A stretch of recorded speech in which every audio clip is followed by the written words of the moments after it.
Supper with Stub, supper with Stub, mixing up drinks and making grub, pairing beer and wine with the dishes we love. Come on in and suit a spell of Supper with Stub.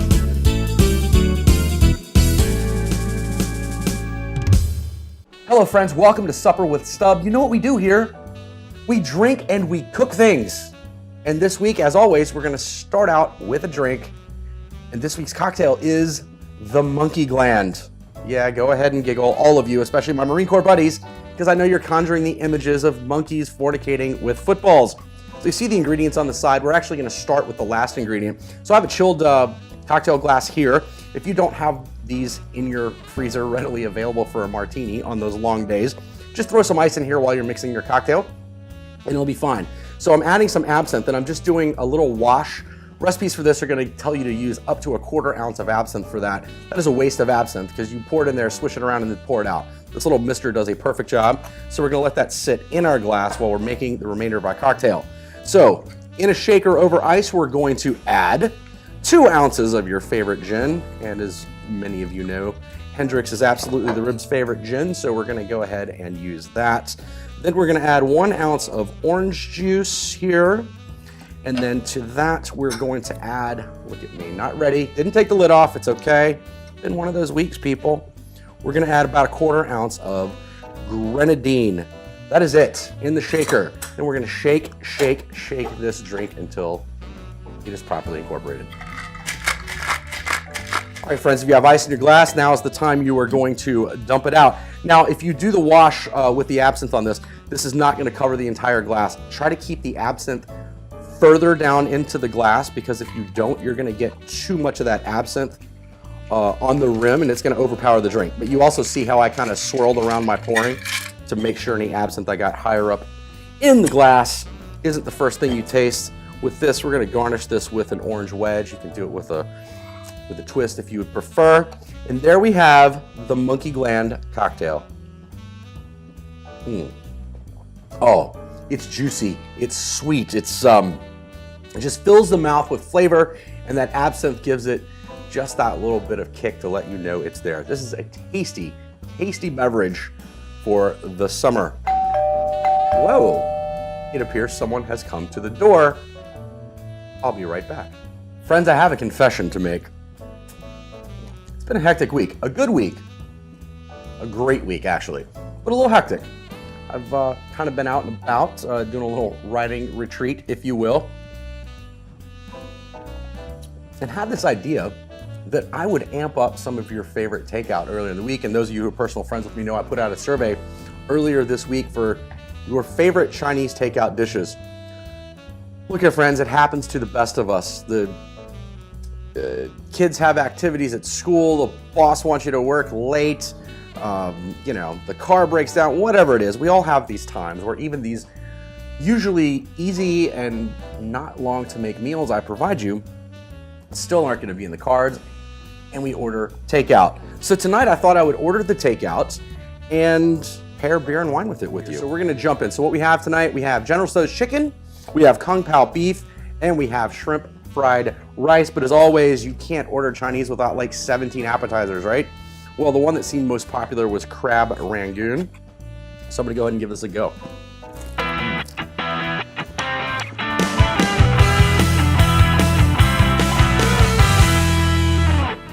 I mean, this is fried crab flavored cream cheese.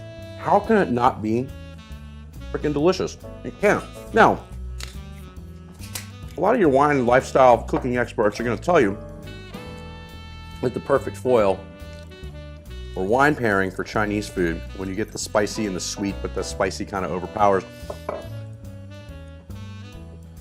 is gonna be Riesling or Sauvignon Blanc. Well, I'm here to tell you, they're usually right. However, I went a different way tonight, and we're going with Gruner Veltliner.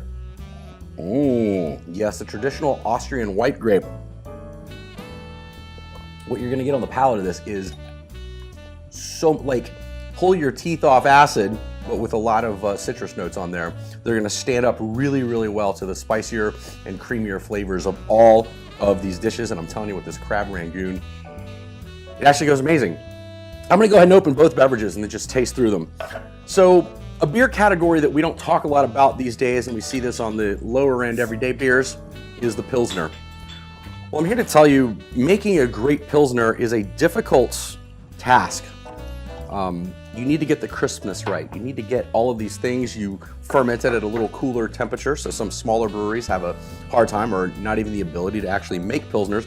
So today, I'm actually drinking one of my locals here, Port City Brewing Company in Alexandria, their Downright Pilsner. And I'm here to tell you, having had plenty of these before, this Pilsner is downright delicious. You all saw that coming, right? So let's give this a go with the Crab Rangoon.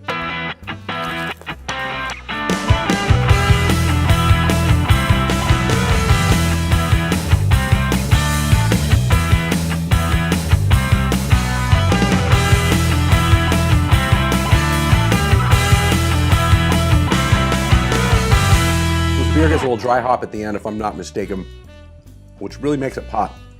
But it's light, it's crisp, and it stands up to the creaminess of our Crab Rangoon.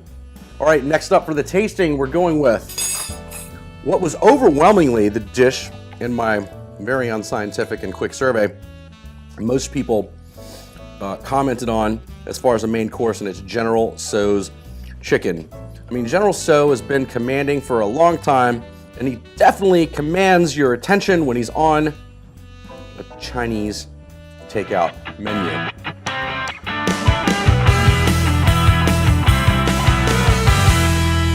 It's sweet, it's spicy. If you eat one of those freaking peppers in that sauce, you will hate your life, but it's so delicious and you'll keep eating it.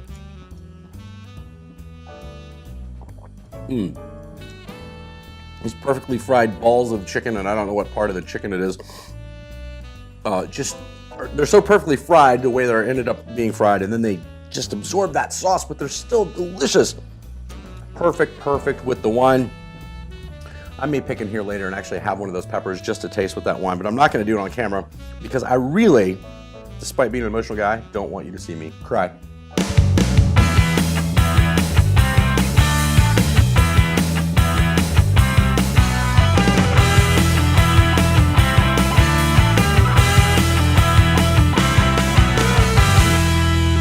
Same with this beer, if you're inclined towards a beer. Wow. So that actually, with the bubbles on the beer, gives that little effervescence. And a lot of the Gruners sometimes will have like a slight hint of effervescence on them. This one doesn't specifically, but you get that acid. The bubbles on the beer really make the General Tso's pop well. All right, the next dish, this is a very popular one as well, people seem to order, is Kung Pao beef. So Kung Pao beef is, get these little pieces of beef with some carrots, some peppers, peanuts, and brown sauce.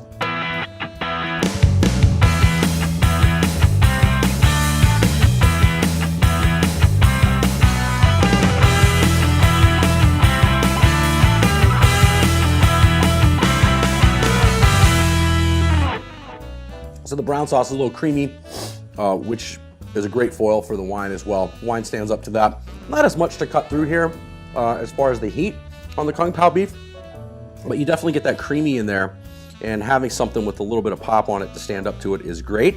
I love, this is not my favorite dish ever, to be honest, but what I do love is the texture that's provided by the peanuts in here and the watercress, I believe, right?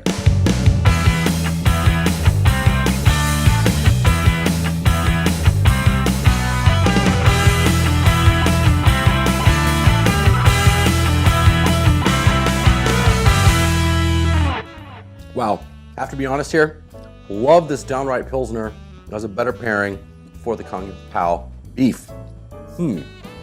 Like the wine better with the General Tso's. Both were pretty good with the Crab Rangoon. All right, next up, I think one or two people mentioned this. This is just one of my favorite, is shrimp fried rice. I also thought we'd just go ahead and add another category of protein into the mix here tonight. So,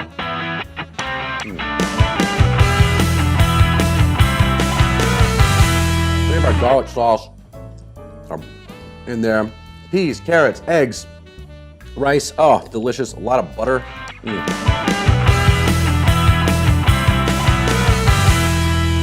I usually eat this right out of the carton. Let's see how it pairs with the wine.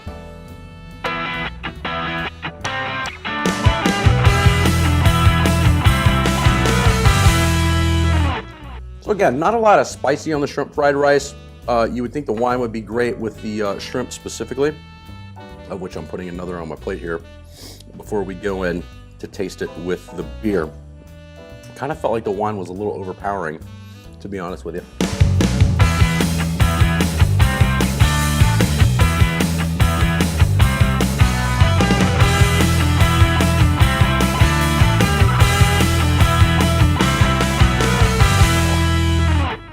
Now there it is. Get a little bit of a cream of the malt, comes out a little bit more with the sauce in there, but the crispness of that lager, or Pilsner rather, really pops against the sweetness of the shrimp. All right, friends, there you go. We've got a Gruner Veltliner. We've got a downright Pilsner, a very well-made Pilsner, by the way, by a great brewery that just happens to be local to me. 3 very popular takeout dishes. The General Tso's chicken, the Kung Pao beef, and the shrimp fried rice, and of course the crab rangoons, of which I'm gonna go ahead and munch on. So I'll make you this promise, friends. I will in the next season of Supper with Stub I will perfect. I will work tirelessly over the break that I'm gonna get in a couple of weeks to perfect one of these recipes at home, so you can still have that delicious Chinese takeout goodness, but maybe a little more healthy and impress your friends. Well, thanks for joining me. Until next time, stop coveting, start drinking, and remember, there's always a seat at the table for you for Supper with Stub, even if our food's being delivered.